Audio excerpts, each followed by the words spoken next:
There is a candle for sale right now with a child's name on it. Two children, actually. Archie, Lilibet, not a private keepsake on a shelf. A product, $64. You can add it to a cart. Candle number 506 marks. Archie's birthday, the 6th of May. Candle number 604 marks. Lilibet's, the 4th of June. The press materials that introduced them did not say her son. They said Prince Archie of Sussex. They said Princess Lilibet of Sussex. Then the website went live, and the titles quietly disappeared from the descriptions. That small edit tells you something. Somebody knew these children are 7 and 5. They cannot read a contract. They cannot weigh a brand. They cannot say no. And tonight we are not asking whether their mother loves them. She does. We are asking a narrower question. When does a name become a name you can buy? We read the documents, we check the receipts, and we let you decide. This matters more than the usual royal noise. Here is why. Weeks before that candle went on sale, the same woman stood in Geneva. She stood beside the head of the World Health Organization. Behind her glowed 50 lit screens. Each screen was a child who died after harm online. She called it a public health crisis. She told the world to protect children from the machine that feeds on their attention. It was a good speech. The cause is real and serious. No honest person disputes that. Then she came home. And the posts continued, the birthdays, the kitchens, a branded candle named for two small children. So this is not a story about photos. Parents share photos. That is not the question. The question is, what happens when the same hands that warn you about exploitation also build a business on it? The question is whether the warning still means anything afterward, because if it does not, the children are not the only ones who lose something. Every parent who needed that warning to be true loses it too. Tonight we are going through the full picture. The candle and the small edit nobody was meant to notice. The Geneva speech and the statement her own team sent to Newsweek to defend it. What two royal insiders, Dickie, Arbiter, and Duncan, Larcombe, actually say. What child safety experts say about hiding a face. And the part that sits heaviest of all, where Harry stands in his own house. Because by every account, he does not stand where you might think. That is the document we will end on, and it is the one that hurts. Let's start with what they built, because the contrast is the whole story. For years, Harry and Meghan drew one hard line. The children's faces stayed hidden. A photo from behind, a reversed cap, a small hand in a garden. In an interview in 2024, Meghan put it plainly, their kids were young. All a parent wants to do is protect them. That was the brand for a long time. Protection, restraint, a family that said no to the cameras, the rest of the family said yes to. Then came As Ever, the lifestyle brand launched in 2025, jam, tea, honey that sold out in minutes. And slowly, the children moved from the shadows into the content, not their faces, their presence, their birthdays, now their names on a label for sale. To understand why that lands hard, you have to remember Diana, and you do not have to take my word for it. Duncan Larcombe, who wrote a book on Harry, said it years ago. Diana was determined to give her sons a normal, private life. Theme parks, fast food, ordinary places. She guarded that fiercely while the whole world watched her. And it worked. The warmth William and Harry carried into adulthood came from being children first. That was not luck. It was a choice made by a mother every single day. Harry knows this better than anyone alive. He built his public life on it. The memoir, the lawsuits against the press, the interviews about being a child whose pain was sold for headlines. He has said again and again that he will not let his children be used the way he was. That conviction is the spine of everything he has done since leaving. Hold that thought. We will need it later. Here is the part that explains the pressure. Meghan's biggest successes all run through The Crown. The Netflix series was the streamer's most watched documentary debut, and it was about a royal exit. The cooking show with no royal hook landed far softer. The children are the most personal piece of that royal thread left. Archie is 7th in line. Lilibet carries the late Queen's name. They are not only two kids in a garden, they are the living link the business leans on. That is not an accusation, it is just the math. Now let's start with the candle itself, because The detail everyone skipped is the most telling. When the collection was announced, the press materials named the candles after Prince Archie of Sussex and Princess Lilibet of Sussex, their full royal titles. Then the website opened on the 22nd of April, and the descriptions had changed. Now it was her son Archie, now it was her daughter Lilibet. The titles were gone, quietly, between the announcement and the sale. Why does that matter? Because you do not edit a word you were comfortable with. A palace source called the original wording an outrageous use of the titles. The late Queen, that source said, never meant for the family to profit from them. Somebody on the A's Ever side clearly heard that coming. They softened the label, but the candle still ships with 2 children's birthdays on it. The edit did not change the product, it changed the paper trail. There was a second story tangled in this one. Reports said Harry and Meghan had filed to trademark the children's names. That spread fast. Then people reported the truth. They never filed, they simply never tried. So the trademark panic was wrong. But notice what it revealed. The public instantly believed the children's names were being claimed as assets. That belief did not come from nowhere. It came from the candle. If Regina Wood is giving you the full picture that other channels skip, the like button genuinely helps us reach more people who want it read this way. Now let's talk about the timing, because one candle is not a pattern. A pattern needs repetition, and the repetition is on the record. For Archie's 7th birthday in May, Meghan posted a tender photo, the boy as a baby, asleep on his father's chest at Frogmore Cottage, his face visible.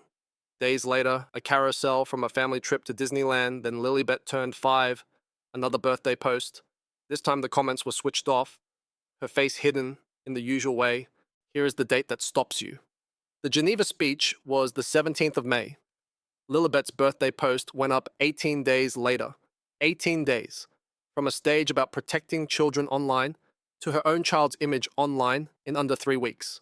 No single post proves anything. Parents post on birthdays, but line them up. The product launch, the birthdays, the holiday drops with little tributes tucked inside, Easter videos, a Valentine's photo where, for the first time, Lilibet's face was fully shown.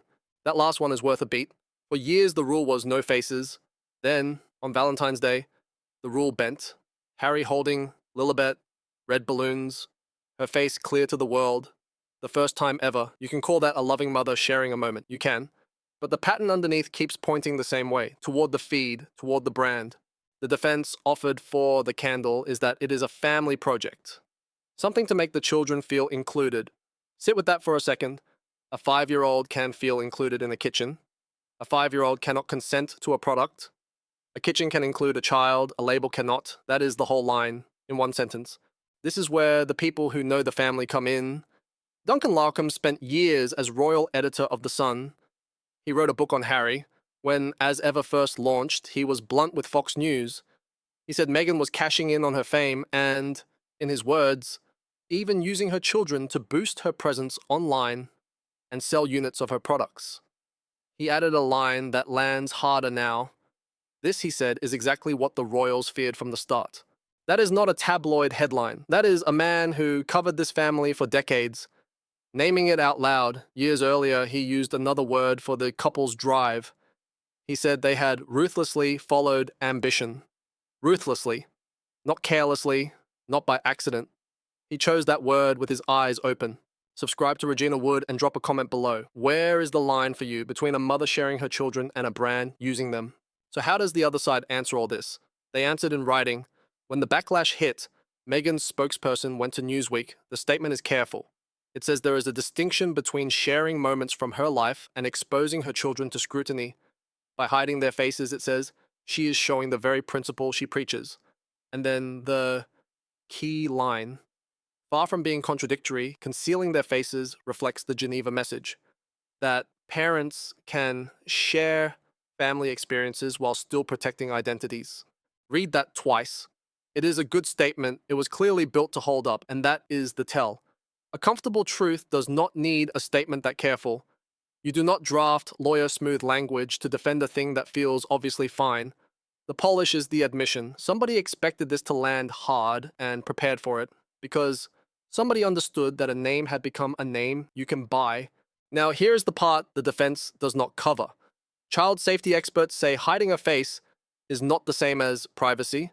The danger Meghan described in Geneva was never mainly about facial recognition. It was about a footprint, a trail, a public identity built around a child who never asked for one, a birthday made public, a home in the frame, a name on a candle. You can hide a face. You cannot hide a footprint. The trail is already being laid.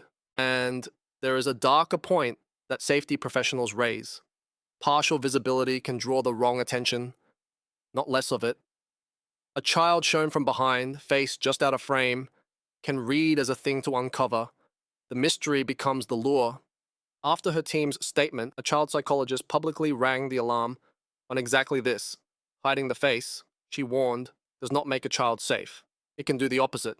Then there is Dickie Arbiter. He was a press secretary to Queen Elizabeth II for more than a decade. He spent those years inside operation that manages royal images. His advice on this is simple, and he has said it for years. If you want your children anonymous, do not put them online. Keep the photos in an album. Keep them on your phone, but do not post them and then expect privacy. It does not work that way. Coming from him, that is not spite. It is the job he used to do, talking back to the people doing it now. Now, let's bring this back to the bigger shape, because this is no longer one person's opinion. The people closest to the story keep landing in the same place. Larcombe names the children as a sales tool. Arbiter says the privacy claim does not survive the posting.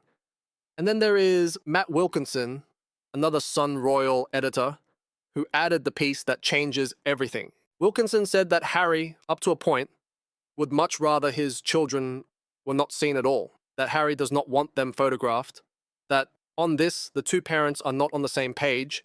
Reports since have said the same, that Harry wants the children kept back, and Meghan believes the occasional glimpse helps. One parent went to court for privacy, the other runs the feed. Sit with that because it reframes the whole thing. The man who built his identity on protecting children from exploitation is, by multiple accounts, the one in the house arguing for less exposure. He is not driving this. He may be losing the argument inside his own home. And that is a sadder story than the one the headlines usually tell. There is a cost beyond this one family. Child online safety is a real fight. It needs credible voices who can sit across from lawmakers and platforms and be taken seriously. When the most famous face of that cause carries this exact contradiction, the cause gets easier to wave away. The industry she challenged in Geneva can now point at the candle. That is the quiet damage. Not to a brand, to the children the speech was supposed to help. To be fair, there is a real case on the other side, and it deserves an honest hearing. Parents share their children constantly. Birthday photos are normal. The faces are hidden, which is more care than most public figures take. Kate Middleton releases polished portraits of her 3 children every year, and few call that exploitation. Meghan's team has a point. There is a difference between her approach and a family that shows everything. She is not the Kardashians. The caution is real. That reading has merit. Here is where it strains. Kate's children appear in their roles as future royals, not stitched into a private business with price tags attached.